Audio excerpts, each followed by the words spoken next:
그 성탄절이 이제 얼마 남지 않았는데 갈수록 성탄절 분위기가 해가 갈수록 잘 나지 않는 것 같아요. 특히 올해는 굉장히 우리나라가 시끄럽죠. 최순실 국정농단 또 대통령 탄핵으로 인해서 더욱 어둡기 때문에 성탄 기분이 나지 않는 것 같습니다. 백성들의 마음에는 그동안 대통령에 대한 상처가 굉장히 깊은 것 같아요. 그래서 참 깊은 상처 가운데 어두움 가운데 드리워져 있는데 성탄절을 통해서 성탄의 메시지를 통해서 절망의 상처가 치유되고 큰 기쁨의 좋은 소식을 듣는 저희 모두가 될 수 있기를 기도합니다. 오늘 말씀은 시골 처녀 마리아에게 임한 성탄 메시지입니다. 천사 가브리엘은 동정녀 마리아에게 잉태하신 예수님이 어떤 분이시며 또 장차 이 예수님께서 우리 가운데 이루실 일이 무엇인가를 증거하고 있습니다. 본문 말씀을 통해서 예수님께서 우리에게 베푸신 은혜가 무엇인가를 깊이 영접하고 성탄의 기쁨을 회복할 수 있기를 기도합니다. 26절을 보십시오. 엘리사벳이 하나님의 능력으로 수태한 지 6달이 되어 천사 가브리엘이 하나님의 보내심을 받아 갈릴리 나사렛이란 동네를 찾아갔습니다. 갈릴리 나사렛은 이스라엘 사람들에게조차 이방의 갈릴리로 불리울 정도로 아주 무시받는 곳이었습니다. 예수님의 제자였던 나다나엘도 나사렛에서 무슨 선한 것이 날 수 있겠는가 이렇게 말했습니다. 그러니까 굉장히 나쁜 선입관을 가질 정도로 이렇게 못 사는 것이었고 또 이제 손가락질 받는 곳이었습니다. 자, 이곳의 한 마을에 다윗의 자손 요셉과 야코난 마리아라는 처녀가 살고 있었습니다. 당시 유대 결혼 풍속은 약혼을 하게 되면 법적으로는 부부가 됩니다. 그런데 1년 동안은 이제 서로 처녀 총각으로 이제 결혼을 준비하고 있다가 1년 뒤에 이제 정식 결혼해서 가정을 이루게 됩니다. 그러므로 마리아는 법적으로 보면 요셉의 아내지만 실제로는 순결한 처녀였습니다. 자, 요셉과 약혼한 마리아의 심정이 어떠했겠습니까? 마리아는 막 피어난 꽃봉오리와 같은 청순하고 아름다운 꿈을 간직하고 아마 결혼 후에 있을 행복한 미래를 설계하고 있었을 것입니다. 요셉은 몰락한 왕가의 가난한 목수였지만 뼈대 있는 다윗 왕가의 자손으로 왕손의 품위를 가진 자였습니다. 마리아는 이런 요셉과 믿음의 가정을 이루어 아기자기하게 살아갈 핑크빛 꿈에 부풀어 있었습니다. 마리아는 결혼하는 그날까지 자신에게 아무런 일도 일어나지 않고 결혼의 날이 다가오기를 기다리고 있었을 것입니다. 자, 그러던 어느 날 갑자기 예기치 않는 천사의 방문을 받게 되었습니다. 28절을 보십시오. 천사가 마리아에게 와서 나타나서 말합니다. 은혜를 받은 자여 평안할지어다. 주께서 너와 함께 하시도다. 천사 가브리엘은 마리아가 은혜를 받은 자임을 증거하고 있습니다. 또한 주께서 그와 함께 하심을 증거합니다. 마리아는 깜짝 놀라 이런 인사가 어찌함인가 생각했습니다. 마리아가 현재 바라는 은혜는 결혼식까지 아무런 일이 일어나지 않는 것이었습니다. 그리고 결혼 후에는 요셉과 아기자기하게 신혼의 단꿈을 이어가는 그런 은혜였습니다. 그 외에 어떤 은혜도 필요치 않았습니다. 그러나 천사는 반복해서 마리아가 은혜를 입은 자임을 증거하고 있습니다. 마리아여 무서워하지 말라. 내가 하나님께 은혜를 입었느니라. 하나님께서는 일방적이고 주권적으로 마리아를 선택하시고 그에게 일방적인 은혜를 부어주셨습니다. 자, 그러면 마리아가 받은 은혜는 구체적으로 어떤 은혜입니까? 31절을 보십시오. 보라, 내가 잉태하여 아들을 낳으리니. 마리아가 받은 은혜는 구체적으로 잉태하여 아들을 낳는 것입니다. 그러나 처녀가 잉태하여 아들을 낳는다는 것은 은혜라고 보기 어렵습니다. 만약 마리아가 잉태하여 처녀인데 잉태해서 아들을 낳게 되면 무슨 일이 일어나겠습니까? 당시 유대 율법사에서는 부정한 여인들은 돌로 쳐서 죽여야 했습니다. 그러니까 사람들에게 오해를 받고 돌에 맞아 죽을 수 있는 위험에 처하게 된 것입니다. 무엇보다 가장 고통스러운 것은 사랑하는 요셉에게 오해를 받게 될 고통일 것입니다. 이로 인해 결혼의 꿈은 산산이 깨어질 것이고 그는 죽을지도 모르는 위험에 처하게 될 것입니다. 앞으로 처녀인 그녀가 감당해야 할 고난과 어려움들을 생각하면 그는 은혜를 받았다기보다는 저주를 받았다고 하는 것이 옳을 것 같습니다. 그런데 여기서 우리는 하나님이 주시는 은혜의 특징을 배울 수 있습니다. 마리아가 하나님께서는 은혜를 받았다고 선택하셨는데 마리아 입장에서 보면 고난의 길이잖아요. 이것을 통해서 보면 하나님이 주시는 은혜는 우리가 생각할 때는 때로 고난으로 보일 수 있다는 것입니다. 되게 사람들의 바라는 은혜는 어떤 것입니까?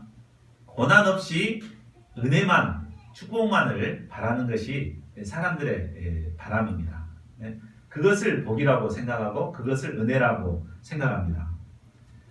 그래서 공부를 안 했는데도 턱하니 시험에 합격을 하게 되고 또 누구처럼 꼴등으로 고등학교를 다녔는데도 인류 대학을 탁 합격을 하고 이런 거 보면 굉장히 은혜라고 생각을 합니다. 금수저 물고 태어나 아무런 고생 없이 살아가는 것이 은혜라고 생각합니다. 그러나 하나님께서 우리에게 주시는 모든 은혜는 고난을 동반한 은혜입니다. 고난을 감당하고 난 뒤에 오는 축복입니다. No cross, no crown. 고난 없는 영광은 없습니다. 믿음의 조상 아브라함도 하나님의 축복을 누리기 위해서는 안정된 고향과 친척과 아비의 집을 떠나 나그네 삶을 살아야 했습니다. 모세가 애굽의 노예 백성을 구원하는 구원자의 사명을 감당할 때도 그는 40년간이나 광야에서 처가살이를 하는 고난을 감당해야 했습니다. 다윗도 통일 이스라엘의 왕이 되기 위해서는 사울에게 쫓겨다니는 고난을 감당해야 했습니다. 이처럼 하나님이 주시는 은혜는 반드시 고난을 동반합니다. 이 때문에 고난 받기를 싫어하는 사람은 하나님께서 은혜를 주시고자 해도 은혜를 받을 수가 없는 것입니다. 그러나 하나님의 주시는 은혜를 사모하여 내게 주어지는 고난을 기쁨으로 감당하는 자들은 때가 되면 하나님께서 예비하시는 풍성한 은혜를 누리게 되는 것입니다. 로마서 8장 18절은 말하고 있습니다. 생각하건대 현재의 고난은 장차 우리에게 나타날 영광과 비교할 수 없도다.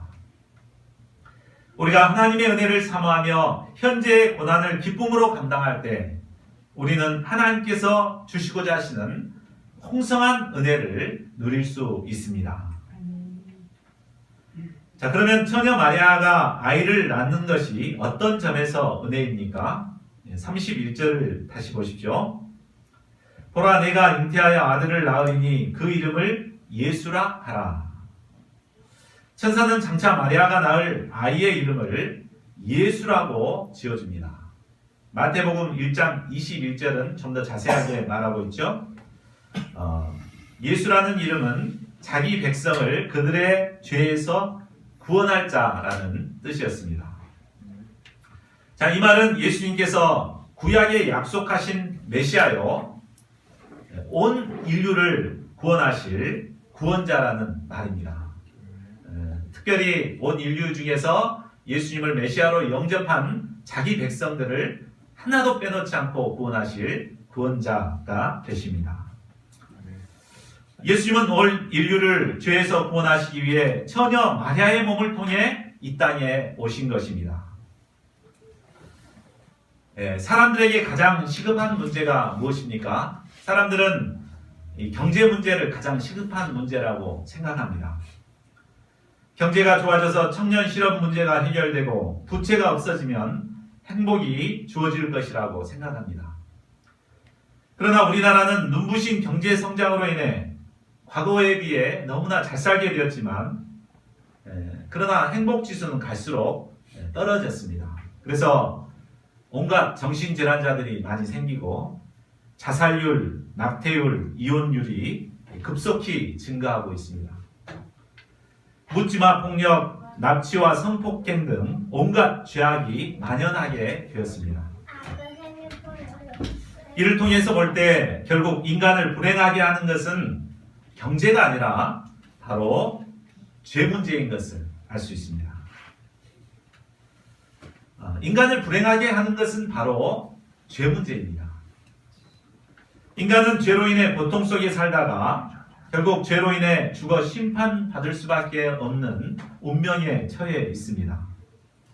심판을 앞둔 사형수가 아무리 많은 재산을 가지고 맛있는 음식을 먹는다고 해도 행복할 수 있겠습니까? 죄 문제가 해결되지 않는 한 인간은 무엇을 해도 불행한 삶을 살 수밖에 없습니다. 하나님께서는 이런 인생들을 불쌍히 여기시고 우리를 죄에서 구원할 구원의 주 메시아를 예비하셨습니다. 구약 선지자들을 통해 구체적으로 어떻게 보내주실 것인가를 알려주셨습니다. 그리고 때가 되면 하나님의 약속대로 우리를 죄에서 구원할 구원의 주 예수님을 이 땅에 보내주신 것입니다. 자, 인류를 구원할 구원의 주를 잉태하게 된다는 것은 마리아에게 있어서는 정말 놀라운 은혜였습니다. 처녀가 아이를 갖게 되는 것으로 인해 받을 고통에 비해 마리아가 받은 은혜는 엄청난 놀라운 은혜였습니다. 이처럼 하나님께서 우리에게 주시고자 하시는 은혜는 우리가 현재 당하는 고난과는 비교할 수 없는 큰 은혜입니다. 마리아에게 은혜를 베푸신 하나님께서는 우리에게도 은혜를 베풀기를 원하십니다. 우리로 하여금 죄악된 이 시대에 구원의 역사를 이루어가는 주역들로서 살아가는 은혜를 베풀기를 원하십니다.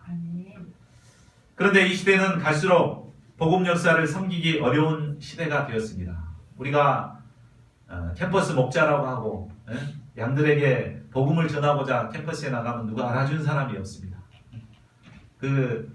마치 미혼모보다도 더, 미혼모 쳐다보는 것보다도 더 아주 그냥 이렇게 우리를 경멸하는 눈으로 쳐다봅니다.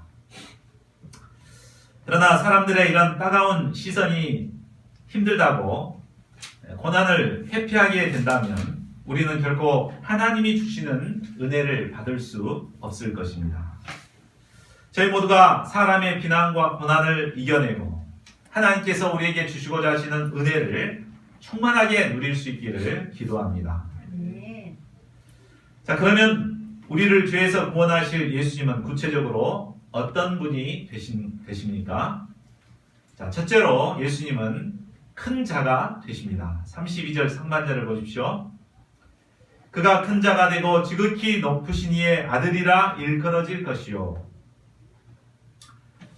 세례 요한은 그의 위대성을 논할 때 주 앞에서 큰 자라고 했습니다.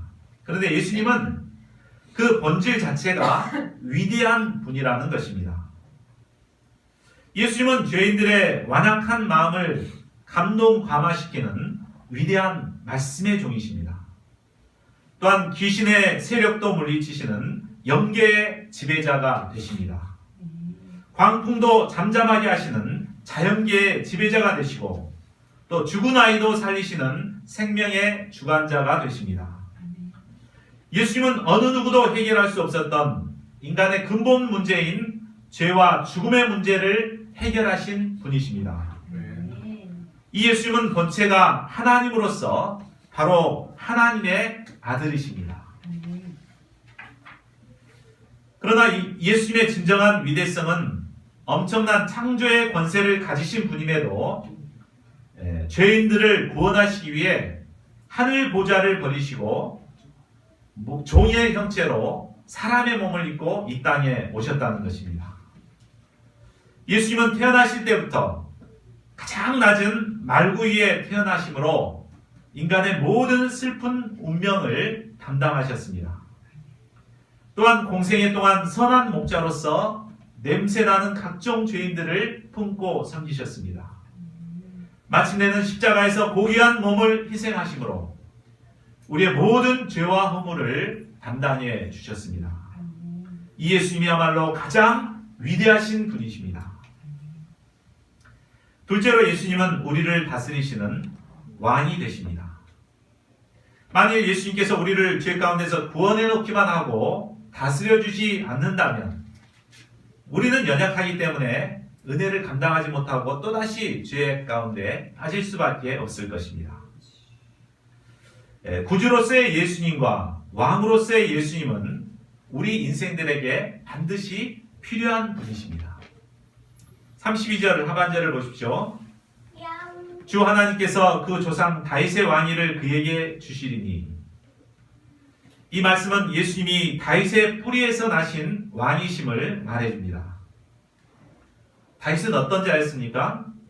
그는 하나님의 마음에 합한 사람으로 하나님의 뜻을 좇아 섬겼습니다.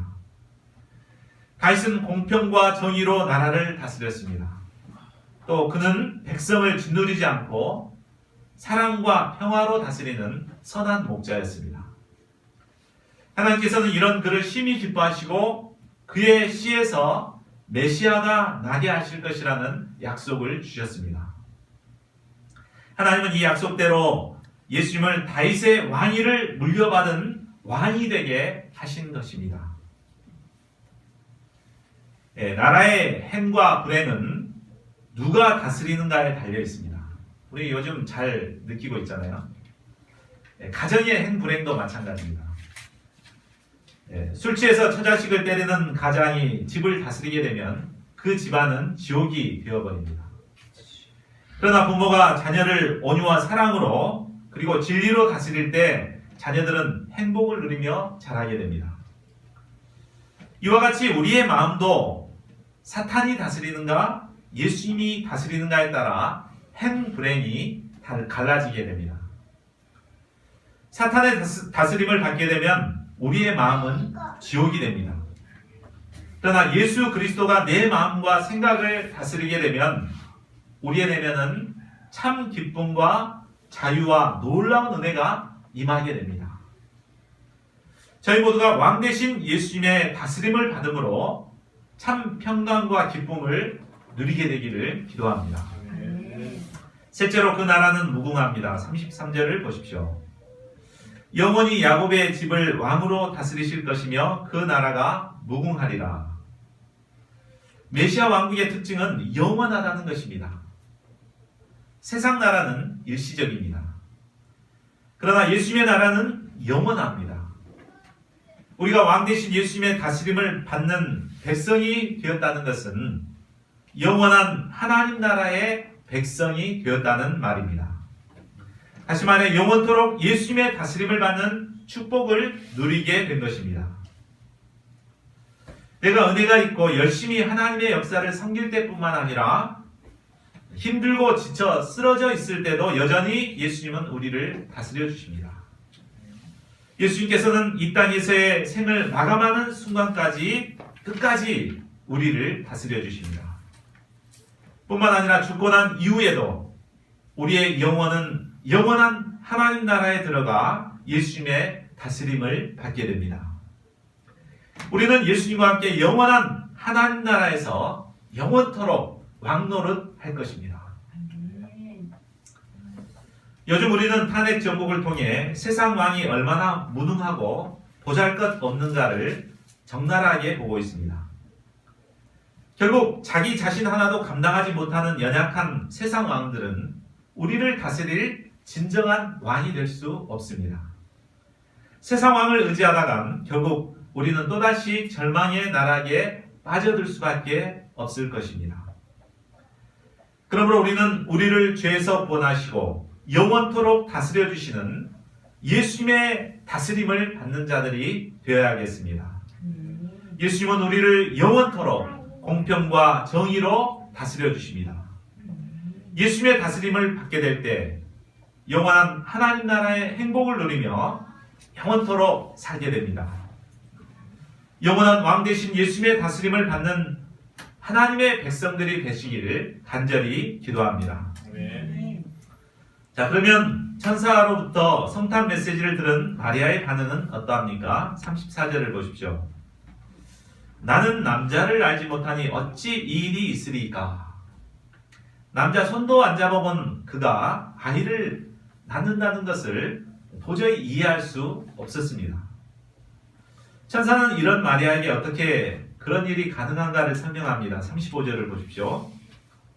성령이 내게 임하시고 지극히 높으신 이의 능력이 너를 덮으시리니 이러므로 나실 바 거룩한 이는 하나님의 아들이라 일컬어지리라.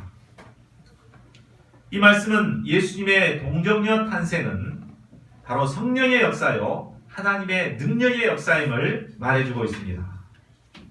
이는 인간 이성을 초월한 기적으로서 신비에 속한 것입니다. 과학적인 논리로 설명할 수 있는 게 아니죠. 창조주 하나님께서 말씀 한마디로 천지 만물을 창조하신 하나님께서 그의 능력으로 역사하신 것입니다.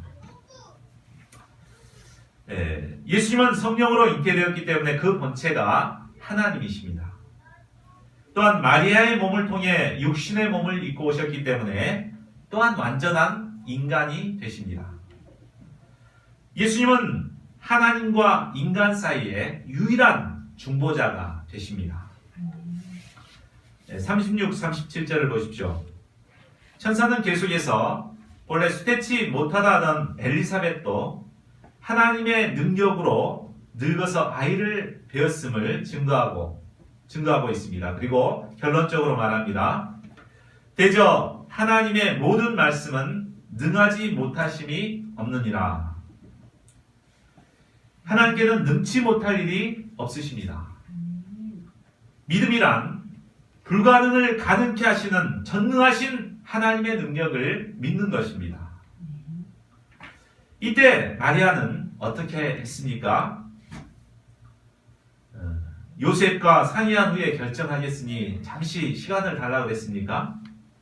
아닙니다. 그 즉시 말씀에 의지해서 결단하게 됩니다. 우리 38절을 같이 읽어볼까요?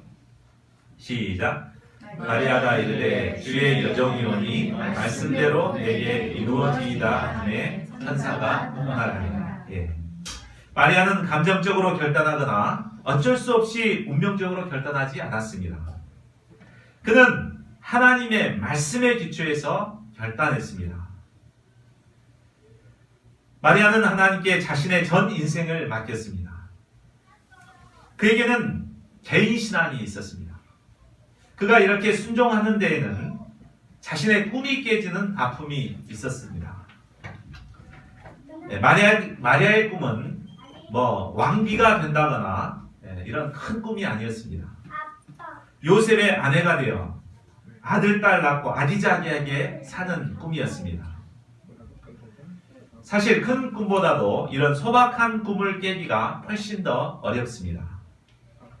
되게 불순종하는 자들을 보면 이런 아기자기한 꿈을 끝까지 붙들고 있기 때문에 순종할 수 없습니다.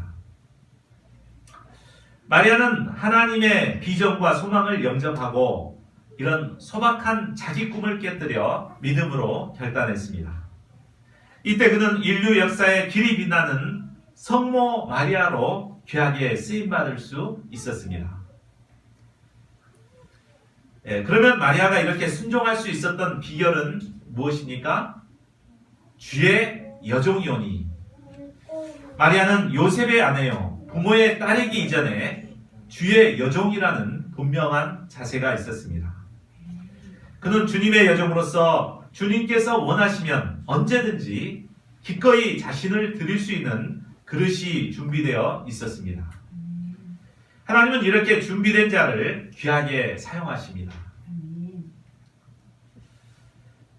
마리아는 믿음으로 순종했지만 한편으로 그 마음의 위로와 카운셀링이 필요했습니다. 이때 그는 즉시 일어나 갈릴리 나사렛에서 산중에 있는 유대 한 동네로 찾아갔습니다.